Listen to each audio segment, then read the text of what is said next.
Okay, well, everyone, welcome to our MPI seminar today.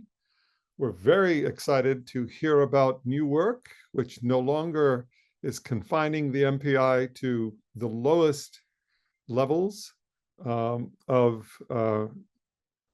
achievements, but in fact is starting to think about how to create an MPI that would address the needs of middle-income countries. So today's paper is Moderate Poverty Measurement in Middle-Income Countries. The co-authors are Adriana Conconi, Fanni Kovesdi, Hector Moreno, Ricardo Nogales, and Monice Pinilla. So I'm guessing that everyone will be there, or at least 3 out of the 4 are there. We're looking very much today to see what it is that you have done to create this new approach to thinking about multidimensional poverty in a more applicable environment. Welcome, everyone. I just wanted to say hello to people who might be in the audience, people in Oxford. We're having a great time here in DC today. Of course, as you know, it's our national election, so keep us in your prayers. And I'll turn it over immediately to, well, who should I turn it over to today? Ricardo, take it away, man. That would be me. James, thank you very much. Thank you, everyone, and thank you for joining both online and in person. So I'm going to start, in fact, what's going to be a 3-way presentation where I'm going to just give you the gist of the motivation and a little bit of the background of the research. And then I'm going to turn over to Fanni for the presentation of the results, who's sitting in Oxford. And then we're going to finish with some reflection, who I think is in Brazil right now. On behalf of it's really a pleasure, and thank you for the invitation and the opportunity to present this work, which is, in fact, yes, it's novel, but it's still ongoing. So any comments and any feedback is, of course, very welcome. So just to start, a motivation that, you know, one would think, why would you want to go into this direction and think about an expansion of the notion of poverty that is suitable for middle-income countries? And here I would like to quote Tony Atkinson, late Sir Tony Atkinson, who's one of the greatest, of course, when it comes to thinking about this kind of issues, who said that when he studied global poverty estimates, it became increasingly clear that there was a worrying gulf between measures of global poverty and measures of poverty at the national or individual level for an individual country. So the idea here is that we need both types of measures. So I think that action in the ground from policymakers when it comes to battling poverty needs, of course, different kinds of tools, and tools will be different in different ways in different circumstances. So we do have a need for global measures of poverty, but we don't have to relinquish the need of actually nationally tailor-made tools of action against poverty. And I guess that we want to situate ourselves here, not necessarily a little bit in the middle, because there are very well-known global measures of poverty. There are also very well-known national measures of poverty. But in the end, we do want to situate ourselves kind of in the middle. We want kind of a subset of countries that perhaps can have a measure of poverty that is sensible and that will help them a little bit in their endeavors when it comes to ending poverty. And of course, we depart from the well-known global multidimensional poverty index that has actually been launched in its 2024 release yesterday. And I do hope you and invite you to take a look at the report. But for those of us who are, well acquainted with the index, it's of course that it's very familiar, the structure that we have. But I'm sure that some people actually are joining us for the first time, perhaps in this kind of talks. So I would just reiterate that we measure 3 dimensions: health, education, and living standards, that regroup 10 indicators, 2 for health, 2 for education, and 6 for living standards. And the idea here is that this... Okay, so the global MPI, as we all know, is a global measure of acute multidimensional poverty covering 112 countries, I believe, this year. It's an acute poverty measure, so it's aiming to capture deprivations that are quite severe. And as you see here, there is a lot of countries that have low levels of poverty. So this is an achievement that is to be celebrated, that these countries have reduced these acute deprivation over the course of the last decades, or what they've been working with this. It's a fixed set of 10 indicators in 3 dimensions, and it's offering a global view. So it's not the national MPI, which is tailored to policy. Its aim is to give you kind of an overview of poverty at the global level. So the motivation for this work was very much to kind of take that as an inspiration, but to think beyond, and in the case of Latin America, think of perhaps alternative structures that could reflect poverty in the region more accurately and kind of capture some of the aspirations that some of these countries that have reduced acute poverty in the region have. So this is an example of a few countries from the global MPI, and it shows you that for some countries, the global MPI and the national MPI figures are quite closely aligned. But for countries like Ecuador, for instance, the global MPI, the national MPI is showing quite a large difference. So what we were interested in is to also look at countries like Ecuador and to try and see, okay, can we come up with a measure that is maybe perhaps closer to the national MPI, but that also allows us comparison of Ecuador and other countries in the region. So something that perhaps raises the level of achievement, but also retains a level of comparability so that we're able to analyze data across countries. So the paper that we're presenting here was originally commissioned by UNDP Latin America back in 2019. And this was work that we've done in OPHI together with UNDP.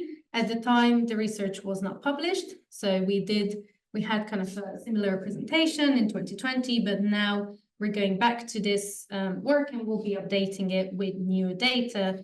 And I mean, we don't know yet whether the structure that we proposed at the time will be updated, but we thought this would be a good starting point to kind of present it again, because most of you probably didn't read it because it was never published. So it will be good to also get, some new perspective from all of you.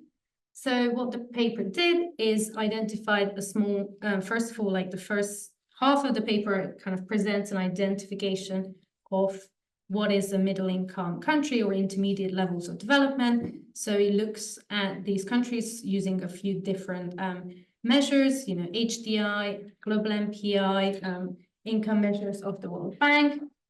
Then the second part of our project was to look at kind of expand the notion of poverty and do quite an extensive literature review. So looking beyond those 3 dimensions of the global MPI, especially things like employment, social connectedness, so trying to really look at the literature and see in middle income countries, what is the literature saying to us are relevant deprivations in terms of poverty, and perhaps even going a bit further.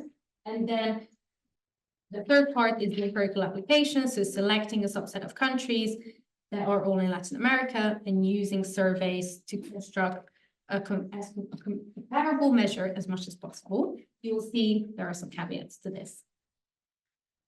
So, country selection.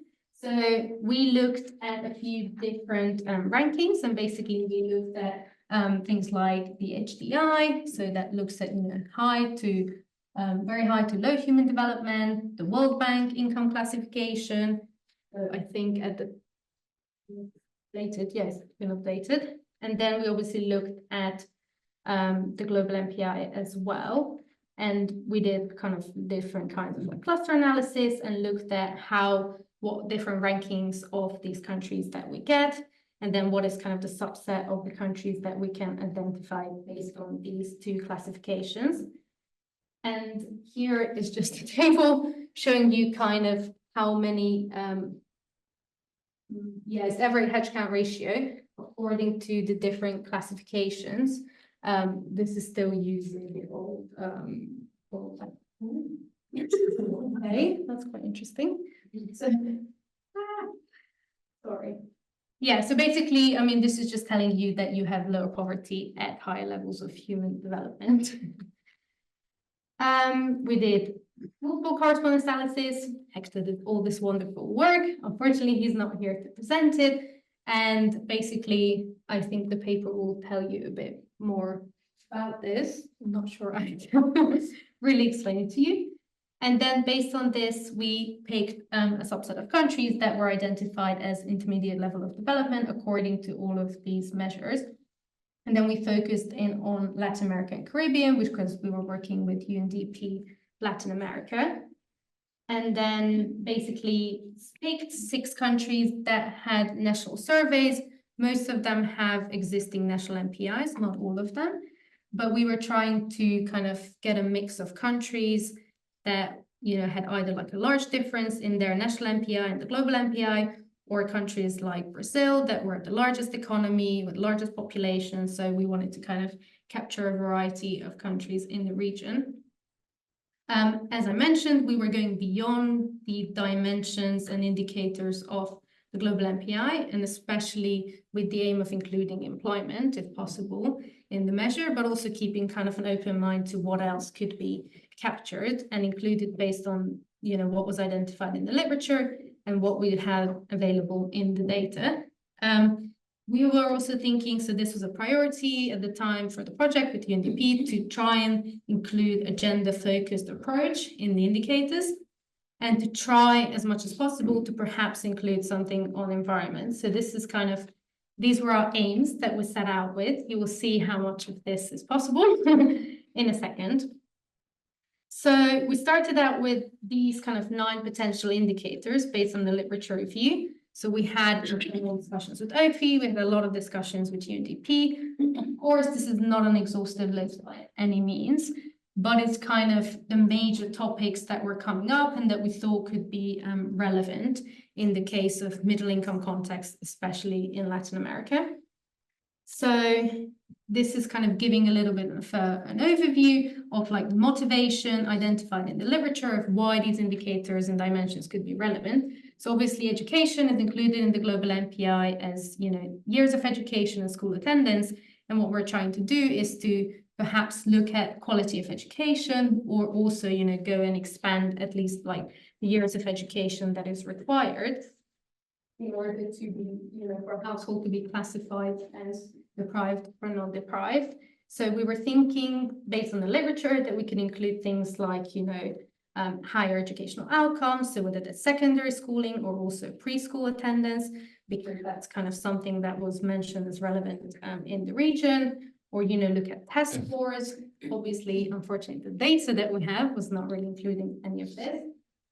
On health, we wanted to kind of look at more of the social aspects of health. So we were thinking and looking at things like the impact of alcohol consumption, especially in the case focusing on Latin America. Since then, that research has now kind of been applied at the global level. So, you know, there's been more kind of done since.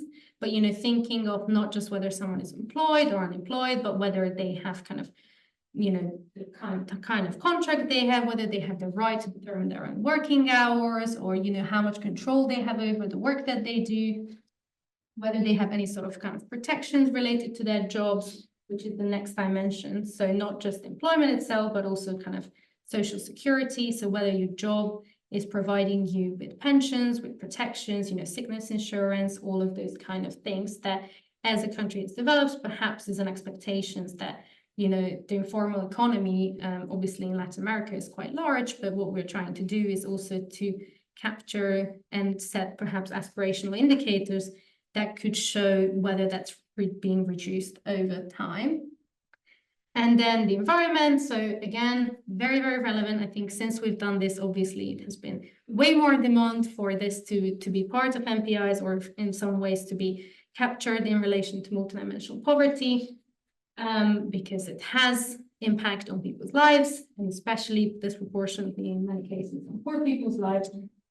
They're trying to think of indicators that capture, you know, exposure to shocks, environmental hazards in someone's immediate surroundings, you know, again, with disposal, pollution, all of these things kind of come into effect. I remember here we had a lot of discussions on how to do this in a way that, you know, you would want to see some level of variation between households. And obviously a lot of cases, this is something that doesn't vary at the level of the individual of the household. So how to capture this in a household-based measure is, I remember at the time, was an intense discussion. Obviously, since georeference data and all of that has been more widely available, So I'm sure that this is something that perhaps if we revisit, we might have a few more options to look into.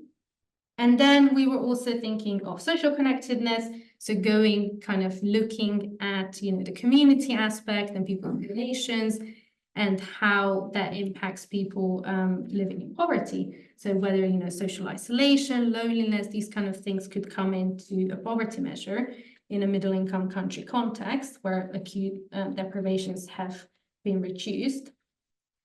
We discussed monetary resources being included because especially, again, in middle-income, higher-income context, that's something that is just perhaps there's more focus on. So people, have ideally higher incomes and they have more spending power, and it's just actually something that's quite relevant. And for financial inclusion, there was a lot of literature on, like the relationship between financial inclusion, so like mobile banking and things like that being available, and that the impact that has on reducing poverty, and especially among women. So, things like microcredit and things like that. So we were thinking perhaps something on access to bank account or access to credit, mobile banking, that could be relevant for countries in the region. So we set out with kind of a large overview of all these things that might be relevant based on the literature. And then we started to look at the data. So we had 6 countries in total, and we proposed this quite based on after the literature, perhaps somewhat limited measure, but we managed to kind of, in addition to perhaps if you compare it with the initial global MPI, which was, I guess, our inspiration, where we set out from, we have looked at the year of schooling and school attendance and increased the cutoff in both, or the level of achievement required in both of those, and also added kind of a gendered element. So we require, a household would have to have an educated woman and an educated man to be considered non-deprived. And in health, again, health data, I think this is not news. If you work in this kind of field, that health data is very, very scarce, especially if you're trying to get comparable health data across a set number of countries. So what we've done is we, in the end, had sanitation and drinking water moved to the health dimension, and we included waste disposal, as we thought that was something that was quite relevant and perhaps more available as a service in middle-income countries. For housing and living conditions, we include a housing indicator similar to the global MPI that looks at, the material of the roof and wall of the house. We include an overcrowding indicator, so we're looking just at Latin America, and then an indicator on access to the internet and technology, so whether someone has a computer or mobile phone, and also whether they're able to use that device to access the internet. And then we include the dimension, employment, which was kind of our priority with this project. So we included 3 indicators. One is unemployment among kind of the 25 and 65 population, and then youth unemployment, so that's NEET, people who are aged 16 to 25 who are not in education, employment, or training, and then an indicator on social protection, which was looking at things like access to pensions. Oh yeah, here it is. So whether someone is contributing to social security payments, this indicator actually ended up being the most problematic because the questions across the countries had a slight variation. And also one of the countries, I think Chile, oh no, that's right disposal. But I remember, so basically this indicator is quite tricky to capture because the way the social security system works is different across countries. So you will end up with kind of different benefits and provisions that come with one's job. Yeah, so that's something that was quite challenging. And even with a small set of countries, like 6, we had issues of comparability. So, if you're trying to do some papers to a more level, the higher you go, the less you can do because you will have just more constraints. And yeah, the 4 dimensions are weighted equally, and we have equal weights within dimensions. So everything in the education dimension, 15, and in the other dimension, 1/12 of the weight, and the poverty cutoff is just over 1 dimension, so 26% of the deprivations. And the countries that we ended up selecting were Brazil, Chile, Colombia, Costa Rica, Ecuador, and Mexico. And we used national surveys for each of those. Some of these are, have their own MPIs, national MPIs. I think all of them except Brazil have a national MPI, and all of these countries are also included in the global MPI. And the data that we used, because this project was in 2019, so obviously we were using the latest available data at the time. Since then, many of these surveys would have been updated. Well, would have been updated. Many of them are continuous surveys, so they will be updated on annual or biannual basis. So the plan now for this project will be to kind of revisit the structure and then look at the data and update it with the newest data and see, whether what we could do 5 years ago is still possible or whether we can improve on it because new data has become available. This is some of the results. So we had quite a bit of variation in terms of the level of multidimensional poverty that we got with this trial measure. So you can see that Chile had the lowest level of poverty, although bear in mind that that's missing one indicator. So we had to, because weight disposal wasn't there, so we had to reweight the structure slightly to reflect that. So even with these 6 countries in the region, we ended up seeing quite a bit of variation, which I guess was somewhat surprising. And I just picked out a few countries to show you kind of some results, but again, because this is, not as, I guess it's still with the old data, we expect that this would look slightly different right now. Well, for instance, in Costa Rica, we saw that years of schooling indicator, which required 9 years of education, had about just under 15% of the population who were poor and deprived in those indicator. And then social protection was the other indicator that had a high census head count ratio, but the other ones were relatively quite low, actually. So under 5%, very low. While in Colombia, you see a slightly different picture. So only really school attendance has an unemployment among the older population had a very low census head count ratio. And, we're seeing much higher. Again, still years of schooling and social protection are quite kind of dominant in terms of the higher census head counts, but drinking water deprivations are much more prevalent among people. So yeah, those are some examples. I mean, not that extensive, but obviously we had a lot of limitations and challenges. So things like environment, quality of work, quality of education, we didn't really manage to capture in the end. Health indicators, as you saw, we didn't even have as many health indicators. So we didn't have anything on nutrition in the end. We ended up using sanitation, drinking water as proxies of health, because we didn't have something that was comparable and available across even 6 of these countries. And as I mentioned, things like social protection are quite tricky. Same with health insurance, because the systems are different across the countries. So what you're able to do is limit it to the data that is available. But that is being said, this was kind of the first attempt in 2019, together with UNDP, to look at a regional or kind of, I guess, trial of certain set of countries and think beyond acute poverty and think, okay, what could be relevant for these countries that have low levels of acute poverty and, are asking what can we measure, like what kind of MPIs can, give guidance at a regional level. So to be able to offer some level of comparison. So yeah, I think that's it. And I think Adriana is on the call. So maybe Adri will offer you a little bit more insights from her perspective on kind of why this could be relevant in the region and, what has been perhaps done since and how this kind of measure could provide information for countries that are looking for, to go beyond acute poverty in the region. And Ricardo, if you are back, feel free to add anything that I missed out.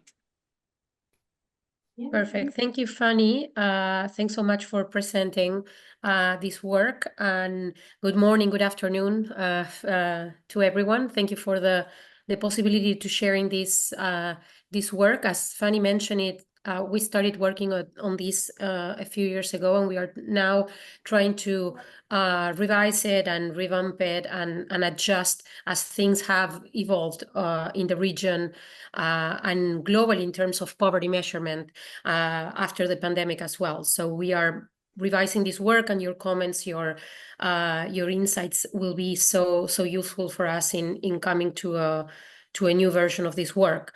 I just wanted to complement a bit of what Fanny was mentioning before of the rationale behind this work, why to concentrate efforts in creating a moderate multidimensional poverty measure, since we already have a global MPI, right, that is already covering most of the countries that will be included in this new work, but also why the interest in Latin America. And so these are two different elements that were relevant for us when we were trying to set or identify, as Fanny was saying, what would be the subset of countries that we would be working with for this work. Latin America and the Caribbean was the first region to truly embrace the Multidimensional Poverty Index, or MPI, as a complement to monetary poverty. They truly understood early on how the MPI could bring new aspects that monetary measures of poverty, the traditional measure to measure poverty, while still very informative, was not enough to truly understand what was going on in the region. And so some of the regions in Latin America were pioneers. They were the very first ones to introduce national MPIs. And Professor Foster here was indeed a part of the advisory boards and committees that were supporting some of this discussion early on in Mexico, in Colombia, and many other countries in the region. So even before other regions started to even consider or look at this, many countries already were working in developing national MPIs in Latin America and the Caribbean, trying to make them more appropriate for their own context. The region of Latin America, while sharing a lot of challenges with other emerging countries in the world, it has also some quite unique characteristics that link poverty with other structural hardships that are faced by countries in the regions. One of these being, for instance, weak social protection systems, being high levels of informality, like for instance, and that's why this indicator on social protection was so important for us, to try to capture these elements that are unique to this context. And so that's why Latin America seemed like a very interesting space for us to work, because there were already quite comprehensive and periodic surveys that we could use to analyze these issues, multi-topic surveys that have been conducted in the region periodically since the 90s, that would allow us to have trends and changes over time in this new measure, and that lack a bit of information on health, and so that was one of the main challenges. But they have quite a bit of info. They are very rich actually in terms of employment information, demographic, education, housing, and several other things that were considered by the team that were relevant to assess their particular context. And now, why work, since we already have a global MPI and we have some national MPIs in the region?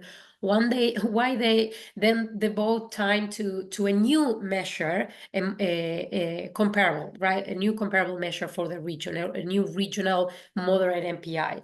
Well, the idea was that while national MPIs are incredibly useful to understand each country's individual situation, and they are tailored to their own national priorities and their own national contexts, they, of course, don't allow for direct comparisons between countries, right? Because they have different dimensions, different indicators, different thresholds, and even the samples that they use might be very different. And so, for instance, some national MPIs are looking at particular subgroups of the population, like in Dominican Republic, when they are actually using a national registry of beneficiaries of social protection programs. And so it doesn't have national representativity. And so that limits, for instance, comparisons with other countries, even within the region of Latin America and the Caribbean. And so the idea was to have a measure that would allow us to create regional trends so that we could monitor, for instance, progress on the SDGs, so that we could compare countries, so that we could see what things were working in some areas but weren't working in others. And for that, we needed a measure that was comparable, that was computed in the same exact way for all the countries in this exercise. And the global MPI, while incredibly informative to understand acute poverty, doesn't capture some elements that are directly linked to poverty, to the situation of poverty in the region. Like I was saying, for instance, the case of informality, since we don't even have a labor or employment dimension in the global MPI, is one big, we could say one big oversight. But of course, that wasn't possible to include for 100+ countries in the global MPI. So that's why this measure is really trying to complement the other existing measures that we have, global MPI and national MPIs, bring a new lenses, a new depth of information that is not really possible to do with either one of these alternative options. Was really trying to bring more information so that policymakers in the region would be able to understand what was going on in their context and really try to design more innovative and more effective policies to reduce poverty in all its dimensions in the region. So that was a little bit of what I wanted to mention at this point. When we started this work, I was still working at OPHI. Now I'm an SDG specialist at UNDP, the LAC Bureau. And so as part of the UNDP Bureau for Latin America and the Caribbean, this is something that we are still really very much interested in. UNDP has committed to really continue to work on reducing poverty worldwide, and in particular in the Bureau for Latin America and the Caribbean. This is one of the main pillars of work that we are currently doing, and we are supporting countries all over the region really to try to go beyond measurement now and really trying to see how we can use the MPIs, both regional measures and national MPIs, to design effective policies for poverty reduction. So I'll end here and let Ricardo also come back in and see if he has any further thoughts. Thank you. Yes, thank you very much, Adri. And really sorry, I'm genuinely sorry for the technical hiccup. And thank you to Fanni and Adri for stepping in. At this point, I think I would just, as a word of conclusion, maybe just emphasize the following. Our exercise is challenging because of at least two reasons. So on the theoretical side, first of all, we have to decide which countries actually would benefit from having a moderate MPI. So what is a country for which a moderate MPI is relevant? That is not a straightforward question, but it's not the only one. The second is, of course, given that subset, for which of those countries do we actually have good quality information to think about the structure of a moderate MPI? So regarding the first question that I raised, which are the slides that, thank you very much, Fanni, for going through them. Actually, we have several ways of defining what a moderate or a middle country that lies in the middle of a certain welfare distribution is. So, of course, the most prominent ones are UNDP's HDI and the World Bank's income GNI per capita. But those are measures that are, of course, correlated, but very imperfectly. And of course, there are the membership to those categories that are defined in terms of the HDI or the World Bank, for example, high income, middle low income, and low income change because of inflation adjustments every year. So those memberships, even though they're very clear, they're also unstable over time. So the question, which countries should we tackle and should we think of for when it comes to a pilot of this exercise is not a trivial one.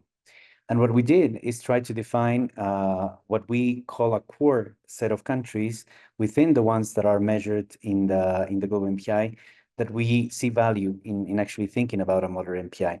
And our strategy for that was to first stabilize the membership to both measures, so HDI and World Bank measures of welfare, across at least 10 years. So we don't have these jumps. So we took the membership to those categories across 10 years.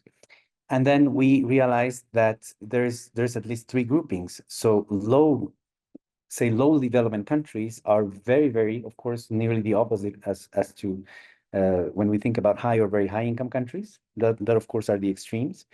But then when it comes to the middle, what we detected through the multiple correspondence analysis that Fanni was showing is that countries that are clustered among the World Bank's middle high income and UNDP's high human development are the ones that coincide in terms of, countries that could be considered as something that are radically different from low-income countries, but are also very different from high or very high-income countries, right?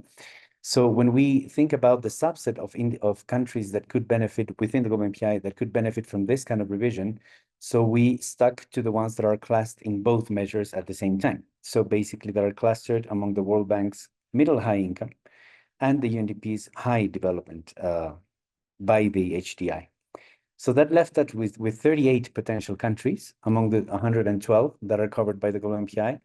And then the second challenge came, which is, of course, the availability of data that allows us for meaningful and also relevant comparisons among those 38.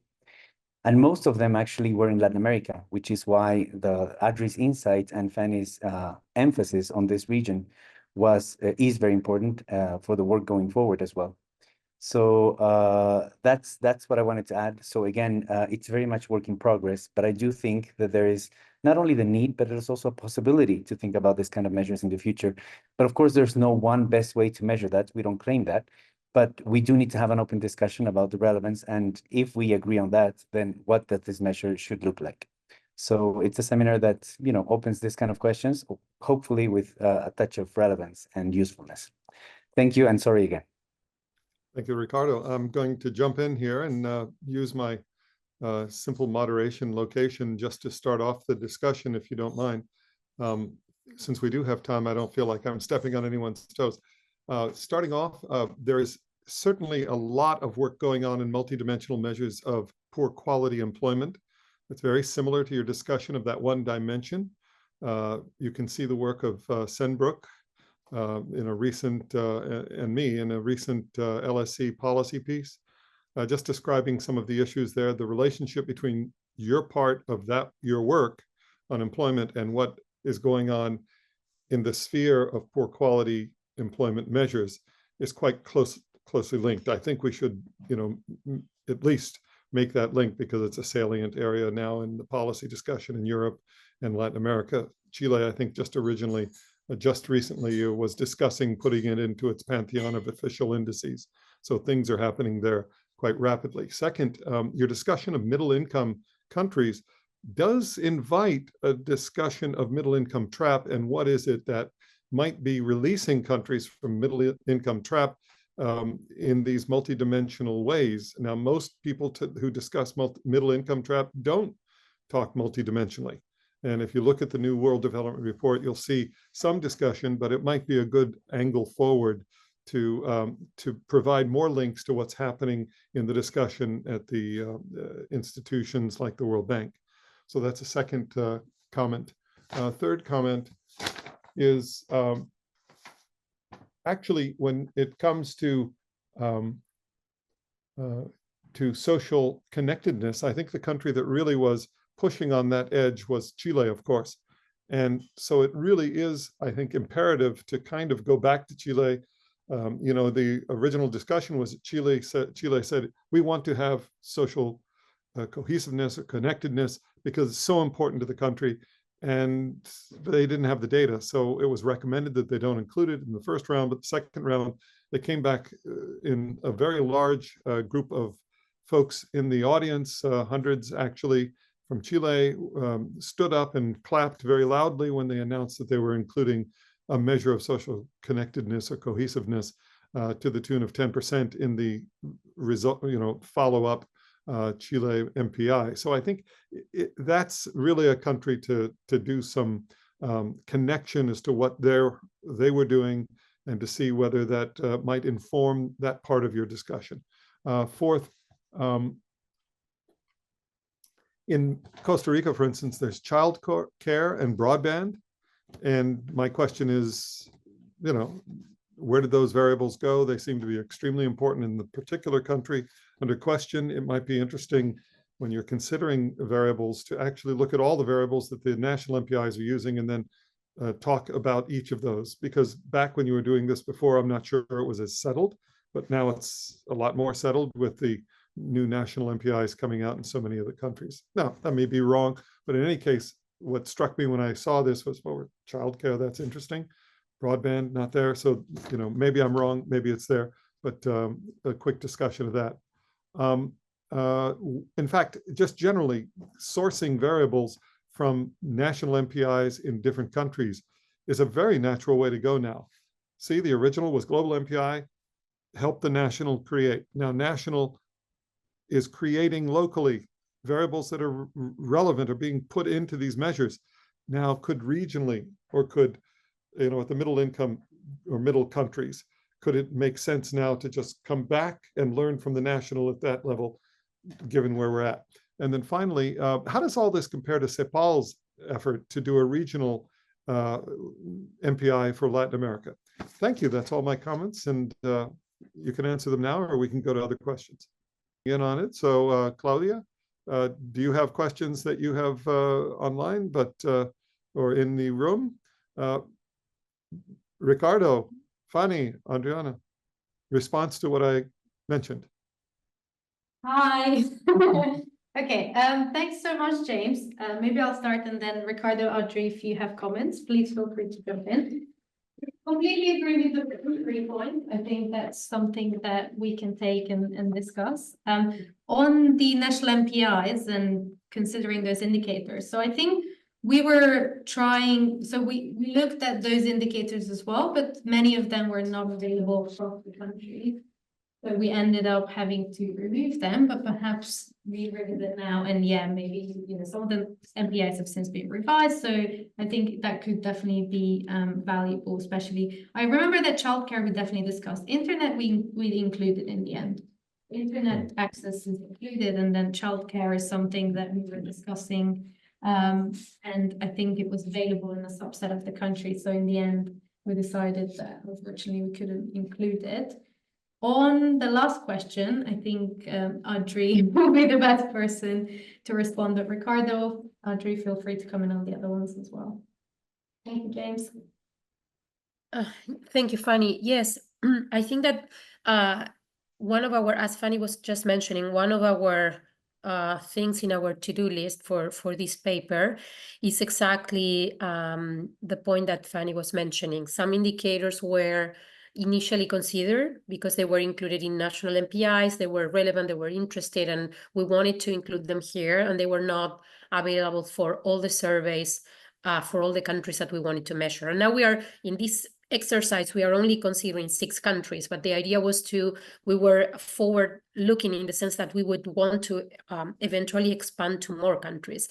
And as we increase the number of indicators, that becomes much harder to do, right? The inclusion of other countries becomes much harder because it's less likely that they're going to have all indicators. And so that's why we need to keep the list of dimensions and indicators quite limited, unfortunately. So it allows for more coverage of countries, middle-income countries, but of course less depth for each of them individually. But since things have changed and some of the data that we were using back then, some of the surveys were revised, especially after COVID, especially after care and support policies were so important, and especially after remote work and internet access became such a necessity, a clear necessity for households and for people to be able to work and to attend classes and so on, and to connect. I think that many surveys have been adjusted after the pandemic. And so one of our things in the to-do list, as I was saying, is to go through the surveys, through the questionnaires again, and see if there's any way that we can expand the current structure, the current list of indicators, to include things that could add a bit more nuance and a bit more information to the measure. So that's one thing. In terms of the measure that it's being proposed by ECLAC, yes, for those that are not aware, ECLAC is the Economic Commission for Latin America and the UN Economic Commission for Latin America and the Caribbean. They have their main office in Santiago in Chile. And they have historically been working with many countries in the region supporting poverty measurement and especially monetary poverty of measurement. But also they've been involved in supporting some of the national measure, the national MPIs as well. And for the last few years, they've been working in developing their own regional MPI for Latin America and the Caribbean. And so I think it's now in its final stages of revision. It hasn't been formally launched yet. But the idea was, again, to complement the global MPI that is jointly published and updated every year by OPHI and UNDP. And so to complement it with a more accurate analysis of the Latin American Caribbean region, making some adjustments. So again, they face the same, very similar challenges that the ones that we have. They are using the same surveys that we are using. So it's no longer demographic and health surveys of that or that sort, but they are actually using more labor force surveys and similar in Latin America and the Caribbean, which are much better, as I was mentioning before, in looking into employment, which is such a relevant dimension in Latin America. And they have become quite standardized in the region, so they allow for good comparability across countries. But of course, that limits the information that they can include on health and so on. The main thing that they were trying to do, which raised some concerns from OPHI and from the UNDP office where I sit, was that they were presenting it as an individual level measure, even though it didn't really have individual level indicators. So they were trying to go deeper at the individual level by looking at education, especially for education and employment. However, for children, of course, they are not considered as employed. And in most of the surveys, the employment modules are only asked for 15 or older people that are aged 15 or older. So they wouldn't have information. So they automatically were non-deprived on those indicators. And then for the education indicators, they were looking at the adult information. And for children under 5, they were using the information of the adult in the household to replace for the children, because surveys in the region don't have information for early childhood education. And so in a way, again, they were not really able to capture this intra-household or this individual level variation. So revisions were being made right now to try to accommodate for that fact. But it was a similar structure, really, to the one that we are proposing here, in the sense that they were expanding the global MPI with an employment dimension that in their case is one employment indicator, really, and then adjusting weights for the other 3 remaining dimensions. Yeah. Ricardo? Yeah. Yes, thank you, Adri. So I would just add 2 things. So on the classification that you mentioned, James, I do think that that's not a minor issue, because we have to decide, when it comes to a global measure, I think we have to decide when, for example, a country would quote unquote graduate from this global measure, for which, you know, the moderate measure will become relevant, or if there's a transitory period where actually both are useful in a way. And I do think that that amounts to something that calls for a lot of attention, because when it comes to, for example, the World Bank definition of middle income, et cetera, that can actually pick up very positive or negative situations very easily when it comes to conflict or when it comes to disasters, for example. So we have to be attentive of that. I don't think that structural things that we measure, for example, in the MPI, whether it's global or moderate, are that sensible, that elastic to this kind of situations for obvious reasons. So we cannot just go by monetary standards when it comes to rethinking of this classification. So that's one thing. But also when it comes to a moderate MPI and what are the needs towards, you know, a new definition of poverty, then we have to take into account cross-regional differences. And when it comes to minimum standards of living, I do think that we can find a convergence. We can think of indicators that respect basic human aspects, basic human conditions of living. But when it comes to a little bit more aspirational aspects where, you know, an ideal state of social security, an ideal state of work, an ideal quality of job, and this kind of things, the challenge is bigger, and there are regional heterogeneities that have to be taken into account. That is why what Adri was mentioning about ECLAC is very important. And for those who don't know, actually, we do have regional efforts of constructing these regionally comparable indicators elsewhere as well. So we have, for example, the ESQA measure. We are thinking about other measures and this kind of things.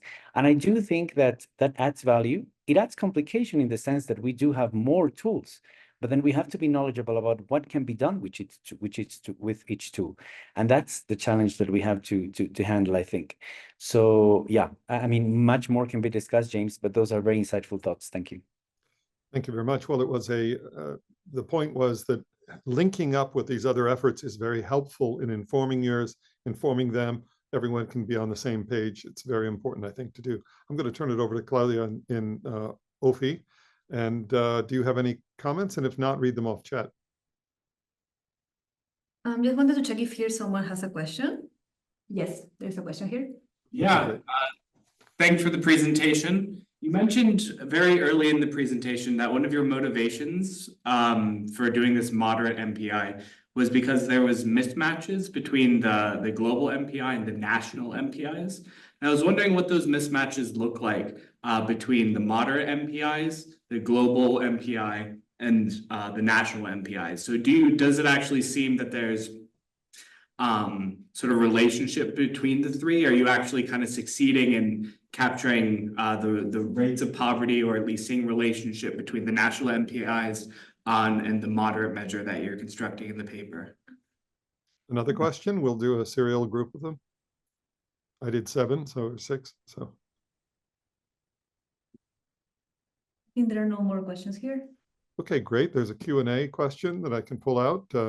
One general question. I'm wondering, Adriana, were you going to respond to that, or did you have a response to the question, which was, why do we keep increasing dimensions of MPI?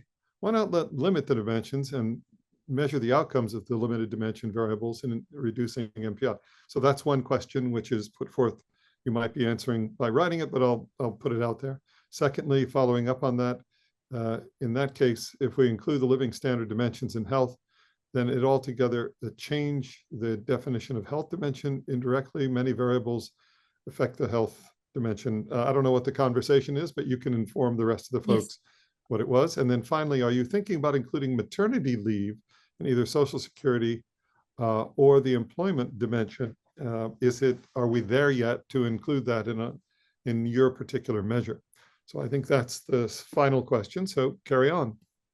Perfect. Thank you. Yes, some questions had started before in the Q&A section, so I started replying that over there when we were still presenting, but I can just give you a quick summary to everyone here so that you know the context. The question was why we didn't include questions like nutrition or child mortality in the health dimension, and rather we had water or sanitation or waste disposal, which are living standard dimensions, living standard indicators within that, the health dimension. And of course, we would have wanted to include a lot of health questions, a lot of health indicators within the health dimension. The reality is that some countries might have information on chronic illnesses or maternal mortality or prenatal care or health insurance or many other things, but not all of them do. And as we increase the number of countries that we are considering, as we increase the number of surveys, the number of questions that we have are fewer, especially because these surveys are not the same ones as we use for the global MPI, the demographic and health surveys, which they do have an emphasis on health. The surveys used in the case of Latin America for this proposed measure are what they are considered more labor force surveys or living condition surveys, and so they have quite limited information on health, unfortunately. So we understood how conceptually it was important to have a dimension on health.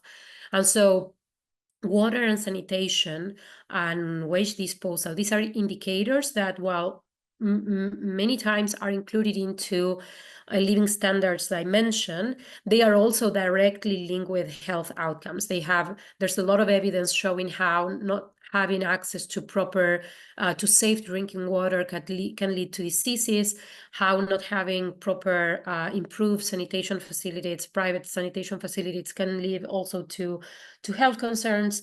And so this is well documented, and several countries have even used the same approach in their own national MPIs of including these measures into the health dimension. So here we were following also that practice. And in terms of the second question of why to add more dimensions rather than continue to monitor the dimensions that we had already included. So yes, here, basically this proposed measure is not here to replace national MPIs or the global MPI. The global MPI with its 3 dimensions and indicators will continue to be updated regularly and monitored so that we can know which areas are showing improvement and which are not, which countries in the world or which regions of the world are showing more or less progress in each of the different indicators. So that will continue to happen. Here we were just proposing a new complementary vision, and we added the dimension of employment because in this particular region, employment is deeply linked to a condition of poverty. In a region where in some countries 2/3 of the workforce is an informal worker, where we see that even for those that are formal workers, they are working poor. We see that the employment dimension can add a lot of relevant information for policy design in the region. So the idea is not to stop monitoring the other dimensions and indicators, but rather to complement that vision with something that makes sense in this particular context. Yes, and I don't know if there was anything else, but maybe Fanni and Ricardo can jump in. Yes, thank you, Adri. Just in 1 minute, building off what you just said, Adri, I do think that the purpose of this measure and the purpose of the paper is not to actually close gaps when it comes to the headcount or the amount of poverty detected by different measures. Because if we actually did, then we don't need several. And that would be ideal. Actually, we only need one. But we will never arrive at that, and we don't think that that would actually be useful, because the purpose of each MPI will be different. In the case of the global MPI, what we want is, of course, a globally comparable measure that detects unacceptable forms of deprivation, right, in very basic aspects of life. That is one thing. But when it comes to a national MPI, what we want is a tool that can actually serve to monitor and reflect and evaluate policies. So they have to be contextual to the country. Probably some of the indicators will have to be sensitive to policy. Otherwise, they will create a stock and there's no room for the indicator to signal, for example, an improvement or lack thereof when it comes to policy actions. So the purpose is completely different. And when it comes to a moderate MPI, what we want is to cover something that, allows for international comparison, but actually a meaningful international comparison. In the case of Latin America, the employment dimension, for example, is highly, highly needed in a comparable measure within the region, because we do have a lot of mobility, we do have a lot of restrictions, we do have a lot of people who go in and out. So when it comes, for example, to bad employment conditions in one country, that can easily spill over into other countries because of the free movement that we have in the region. So detecting that and seeing to what extent we do have the risk of migration flows that will, of course, not only change the labor force, but will also change living conditions for both, recipients and also senders of migrants is crucial. So this kind of analysis requires that dimension, not necessarily for policymaking within the country, but to detect, say, regional aspects of human movement and this kind of things. But of course, that's a different case if we think about Africa or if we think about ESCWA. So the purpose is not to arrive at a single measure that tells us the exact same thing. Exactly. So we come down to the basics of measurement. Intentional measurement requires you to state a purpose for the measure you're creating. And if you don't understand that much, you're not going to get a good result at the other end. So I think it comes down to that purpose, and understanding the link between that and the measure you're creating is really crucial. Thank you for the ending on that wonderful note. I want to thank all the speakers who did just such an admirable job of proceeding. Even when we had a slight glitch, it was like clockwork. So thank you, Fanni, locally in the OPHI building. And then I want to thank Claudia and also the folks at the IIEP who are unfortunately nameless here. If you wanted to show who you were, we'd be happy to thank you by name, but we'll just simply say thank you, IIEP. See you next time from Washington, D.C. It was a great presentation. Really appreciate it. Let's hang on for a couple seconds here just to say howdy, and then we'll disappear. Great. Thank you, James, and thank you, everyone, for attending.